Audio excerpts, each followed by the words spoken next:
Hola queridos amigos y hermanos que nos están mirando, qué placer estar con ustedes en el programa Me Gustaría Saber.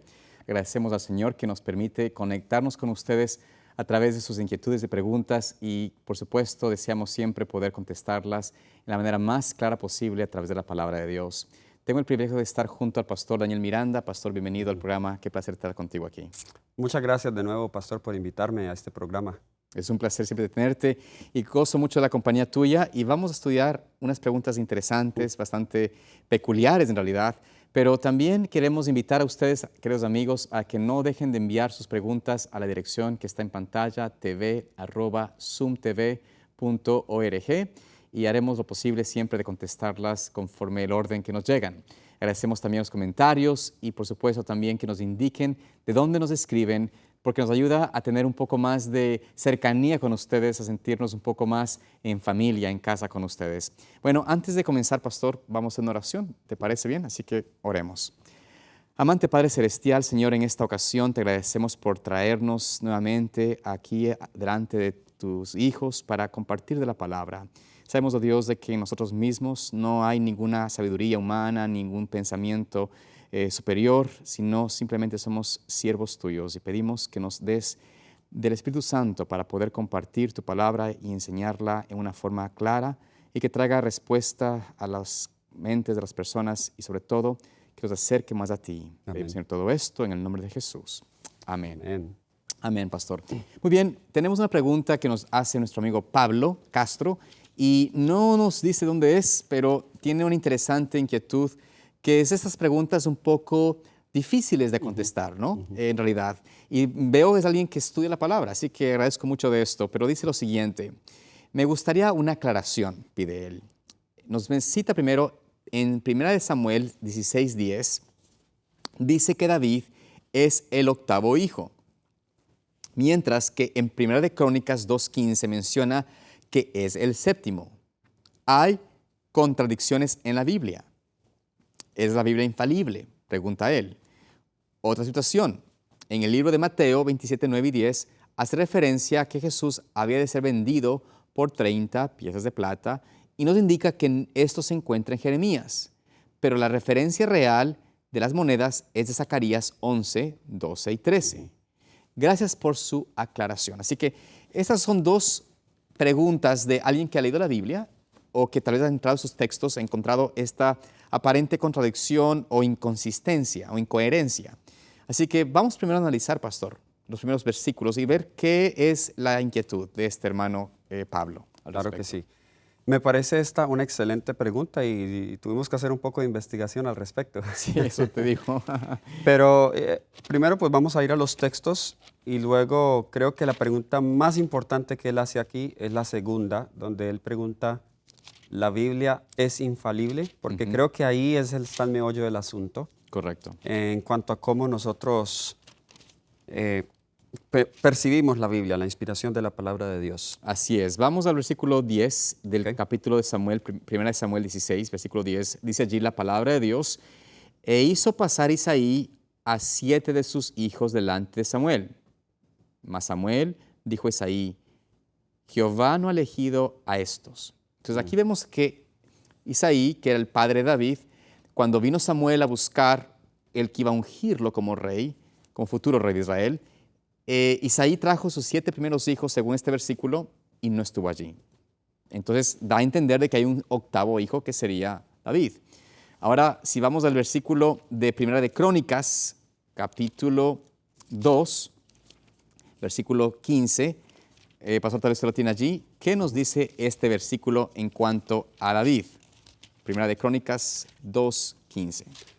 Muy bien, esta es los capítulos genealógicos. Creo que es Primera de Crónicas. Sí, 1 de Crónicas, sí. Primera de Crónicas, capítulo 2 y el versículo 15.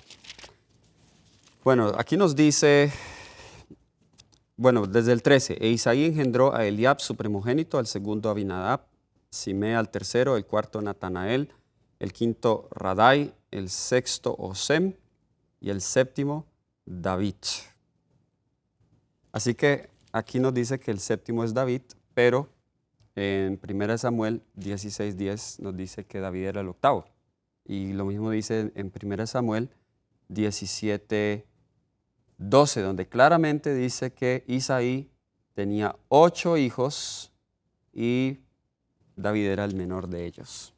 Así, entonces, esta aparente contradicción de nuestro amigo Pablo, que presentó esta inquietud, daría a entender o daría a pensar de que tal vez no es tan fidedigna la palabra porque hay esta pequeña contradicción o esta inconsistencia entre el libro de Samuel y el libro de Crónicas. ¿Cuál es la respuesta? ¿Cómo contestar esta pregunta?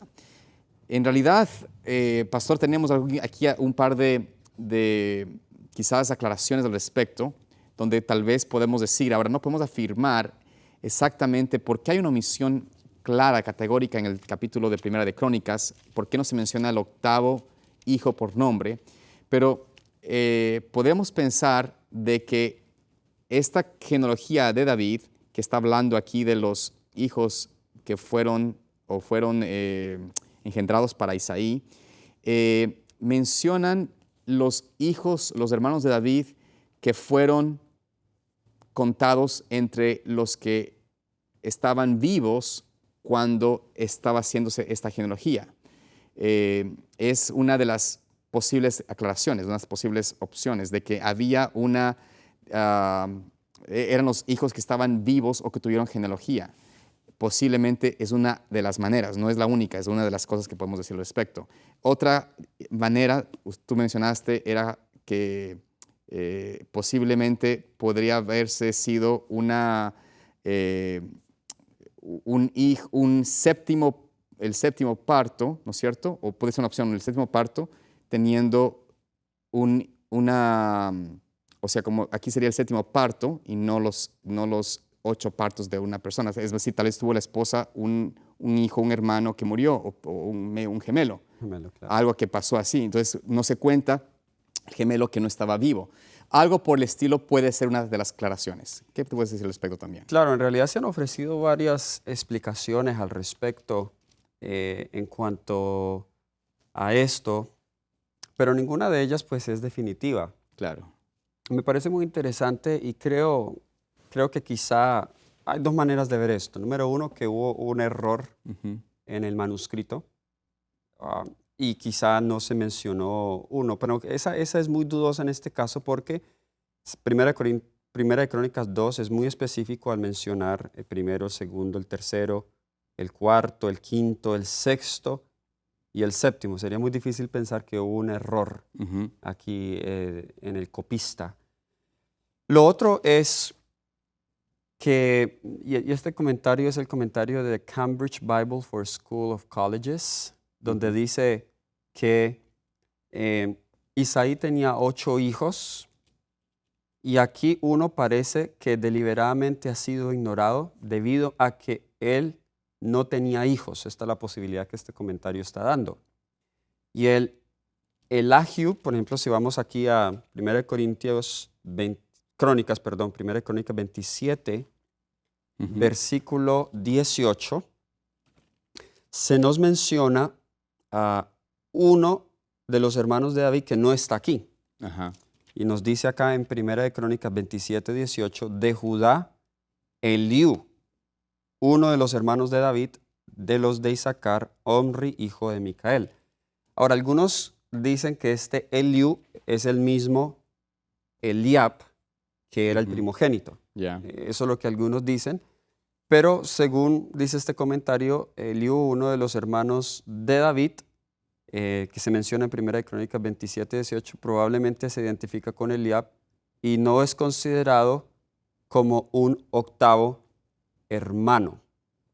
Entonces, esa es otra posibilidad que también podemos encontrar. Definitivamente como el segundo ejemplo, ese es mucho más fácil de explicar. Aquí claramente sí hay un error no del copista, sino hay un error del autor, de Mateo. Y este no es el único error. Vamos a analizar Mateo 27, 9 y 10, que también se cita acá. Sí. Mateo 27, versículos 9 y 10. Y yo sé que cuando algunos escuchan eso, que hubo un error del autor, ¿cómo es posible eso? Mateo 27, versículos 9 al 10. y 10. Nos dice este pasaje: así se cumplió lo dicho por el profeta Jeremías cuando dijo: y tomaron las 30 piezas de plata, precio de apreciado según precio puesto por los hijos de Israel, y las dieron para el campo del alfarero como me ordenó el Señor. Ahora, Mateo aquí dice que esto fue dicho por el profeta Jeremías, pero en realidad esto lo dijo fue el profeta Zacarías en Zacarías 11, versículos 12 y 13. Pero ese no fue el único error que cometió Mateo. Voy a dar otro error que no nos da el hermano Pablo, pero también se encuentra aquí en Mateo capítulo 23. Vamos allí, Mateo capítulo 23, versículo 35, donde se nos dice, Jesús, los ayes sobre los fariseos, Jesús dice: para que venga sobre vosotros toda la sangre justa que se ha derramado sobre la tierra, desde la sangre de Abel el justo hasta la sangre de Zacarías, hijo de Berequías, a quien matasteis ante el templo y el altar. Ahora, claramente aquí se está refiriendo a 2 de Crónicas 24, 20 y 21, cuando Zacarías fue apedreado entre el templo y el altar, y su sangre quedó salpicada en los muros del templo. Pero hay un problema, que ese Zacarías no era hijo de Berequías, era hijo de Joiada. El Zacarías, hijo de Berequías, es el que escribió el libro de Zacarías. Si leemos Zacarías 1:1, dice Zacarías, hijo de Berequías. Pero de ese Zacarías no se sabe nada que haya sido apedreado, y no fue apedreado, él no murió hasta lo que sabemos por apedreamiento. Así que Mateo acá se confunde con el nombre del Padre. Entonces la pregunta es, por eso decía que esa era la pregunta más importante: ¿es la Biblia infalible? La respuesta es no. No es infalible textualmente, sí es infalible en cuanto a su verdad y sus mensajes. ¿Por qué digo no textualmente? Porque fue escrito por hombres que son falibles y cometen errores. Y hay que tener esto, para poder responder esto, hay que tener en cuenta que nosotros, como adventistas del séptimo día, a la luz de la Biblia, entendemos que la Biblia no fue verbalmente inspirada. Si creemos que la Biblia verbalmente fue inspirada, estos errores son suficientes para negar la inspiración de la Biblia. Y los evangélicos que creen en la inspiración verbal tropiezan con esto y sus respuestas no son satisfactorias. Nosotros creemos que Dios inspira el pensamiento y el profeta utiliza su propia educación, cultura y trasfondo para de la mejor manera posible, transmitir el mensaje de Dios con sus propias palabras, y en esa transmisión pueden haber errores. Ellen White incluso cometió varios también en sus escritos. Ahora, ¿cómo entonces podemos confiar que el resto de la Biblia entonces es confiable? Bien, el Espíritu Santo no solamente inspira el pensamiento, pero supervisa la escritura de la Biblia.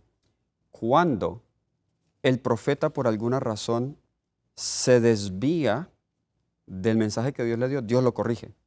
Y hay ejemplos. Juan el Bautista, Natán el profeta, cuando dio una profecía a David, contraria a lo que Dios quería. Nosotros vemos Ellen White, por ejemplo, hay un ejemplo muy claro con ella, cuando ella se negaba a creer lo que J.N. Andrews dijo en cuanto al comienzo del sábado. Los adventistas hasta el año 1853, aproximadamente 54, la posición oficial era que el sábado comenzaba el viernes a las 6 de la tarde. Pero J.N. Andrews estudió más el tema. Él dijo: no, estamos mal. Comienzas con la caída del sol. Y Ellen White dijo: no, tu conclusión no es correcta. El Espíritu Santo esa misma noche le da una visión a Ellen White, dice: tú estás equivocada, él está en lo correcto. Y ella, días después, ella se corrige y dice: no, Dios me ha mostrado que en realidad lo de J.N. Andrews era la conclusión que era. En otra ocasión ella dio un consejo a que no se invirtiera dinero en un ministerio en Tennessee. Pero luego Dios le da la visión y la corrige y le dice: no, sí se debe seguir apoyando ese ministerio. Entonces, cuando Dios ve que el error del profeta es significativo, Él interviene. Pero cuando es por palabritas, estas palabritas, por ejemplo, si fue Jeremías el que lo dijo, o si fue Zacarías, o si el papa acá es Berequías o Joiada, no afecta el pensamiento. Y como Dios ve que ciertos errores pequeños no afectan el pensamiento, entonces Dios no se toma la tarea de corregir esos pequeños errores. Que no en realidad afectan, pastor, a la inspiración de la Biblia ni a la declaración de la palabra en cuanto a nuestra necesidad o nuestra guía espiritual para una redención, para una experiencia de transformación, una experiencia de conocer a Cristo. Tú mencionaste el caso muy claro de los errores que existen ahí, muy pequeños, muy puntuales.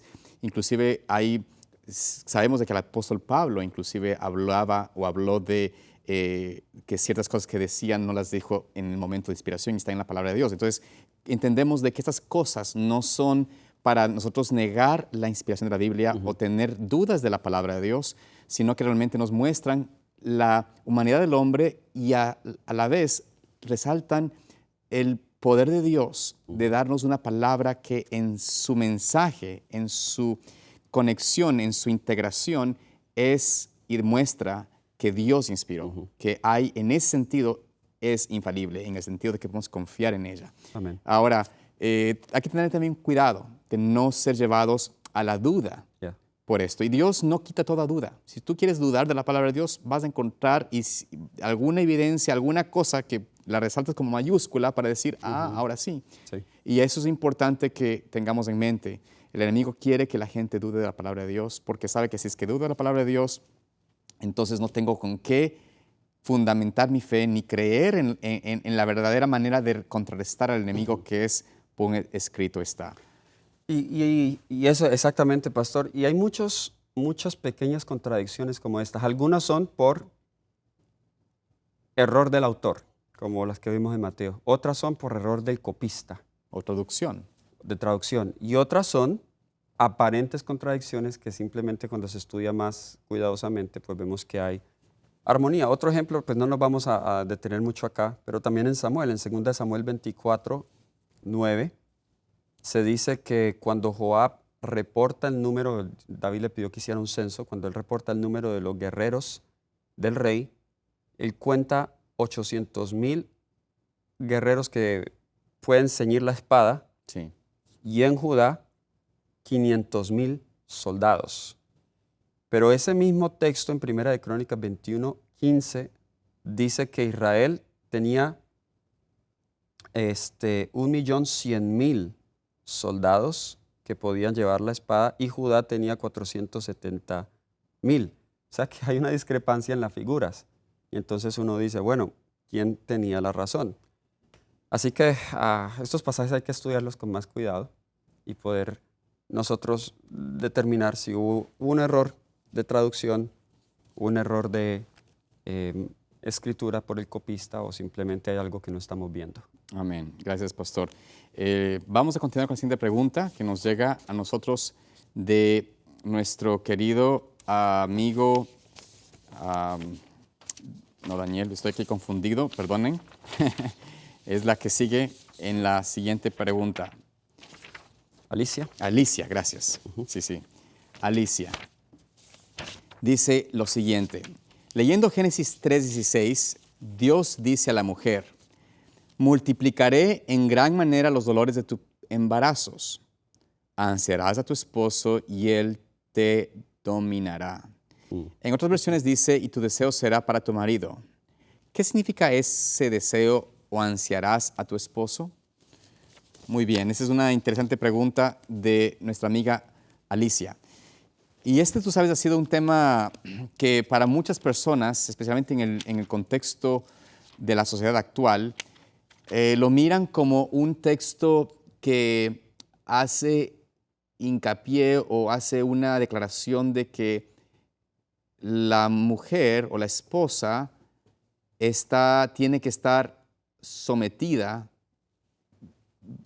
puesta en un lugar segundo hacia el hombre. Pero creo que es importante que nosotros entendamos este concepto que dice aquí, ¿no es cierto? El deseo será para tu esposo o la ansiedad de su esposo. ¿Qué podemos decir, pastor, sobre este tema, esta pregunta?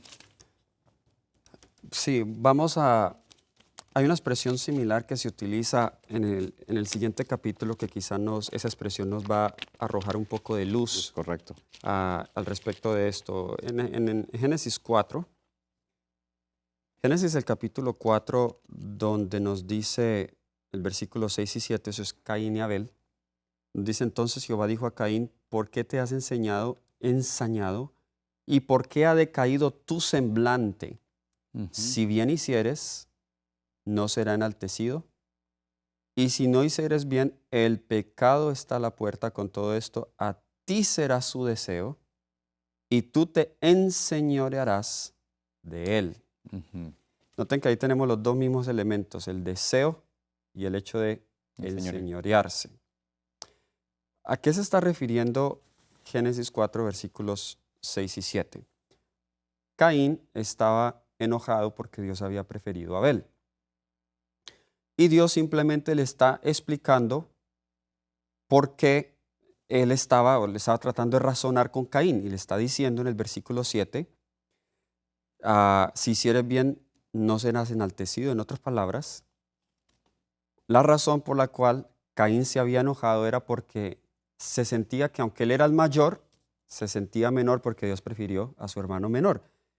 Y Dios está diciendo, mira, yo no te quiero quitar tu derecho de primogénito, solo que ese respeto que tú deseas tener es si haces bien. Ujú. Pero si no hicieres bien, el pecado está a la puerta. Con todo esto, a ti será su deseo. Ahora, hay una división y una contención entre los teólogos cuando dice a ti será su deseo, Ujú. si se refiere al pecado o si se refiere a su hermano. Porque el su acá Claro. no es claro si se refiere el deseo del pecado o el Deseo deseo de su hermano. Ujú. Y donde dice, tú te enseñorearás de él, ¿se enseñorearía de quién? ¿Del pecado o del hermano? Bueno, yo creo que se está refiriendo al hermano, es mi apreciación personal. Donde dice, y con todo, a ti será su deseo. En otras palabras, si Caín hubiese hecho el bien, Abel naturalmente hubiera respetado y hubiera entregado su deseo a su hermano. Yo creo que es lo mismo, en ese mismo contexto debe entenderse Génesis 3, 16. Es muy fácil que el hombre diga, yo soy la cabeza del hogar, tienes que obedecerme. Pero si él no se gana el respeto de la esposa no tiene ningún derecho de obedecer a su esposo. Pero si este esposo está reflejando el carácter de Dios y está haciendo el bien, entonces tu deseo será para su marido. Amén, pastor. Eso es algo muy, muy interesante. Creo que nos ayuda a vislumbrar cómo el Señor desea que la experiencia entre esposos sea. Bien podemos estudiar esto un poco más con mayor detalle en cuanto a lo que enseña el Nuevo Testamento, ¿no? Cómo el Señor desea que las damas puedan estar en esta experiencia de estar sujetas a sus esposos siempre y cuando esté sujeto al Señor, su esposo. Es decir, el Señor está indicando el rol de liderazgo en el hogar, pero no en el sentido de imposición Así es. o al abuso de fuerza o porque te toca, no, simplemente porque hay una manera de sometimiento del hombre hacia Dios y de la esposa a su esposo que teme al Señor y sigue su dirección. Entonces, si no hay esa experiencia, si no hay esta relación de esposo que suple las necesidades emocionales de su esposa, que honra a Dios, que vela por el bienestar y provee para su familia, una esposa no tiene o no puede someterse a su esposo. No hay ese sometimiento a él, o digamos, de ser sujeto a él. Entonces, esto creo que nos ayuda a tener esta claridad de pensamiento, ¿no? Y esperamos de que Dios pueda ayudar a los hombres y a las mujeres, por supuesto, ambos, a estar sujetos al Señor, al orden de Dios, a la manera como Dios quiere que estemos como familias, ¿no? Amén. Así que bueno, la verdad que el tiempo se nos terminó en realidad por esta pregunta. Esperamos de que esto ayude a Alicia a poder compartir un poco más de la palabra del Señor y que les pueda ayudar a estudiar, a ver en la palabra de Dios las respuestas que están allí para nosotros. Rogamos que Dios también nos acompañe y nos guarde y esperamos que podamos compartir en otra ocasión más de la palabra de Dios y más de las preguntas que nos envían ustedes. Dios les bendiga, les guarde, nuestro deseo y oración. Amén.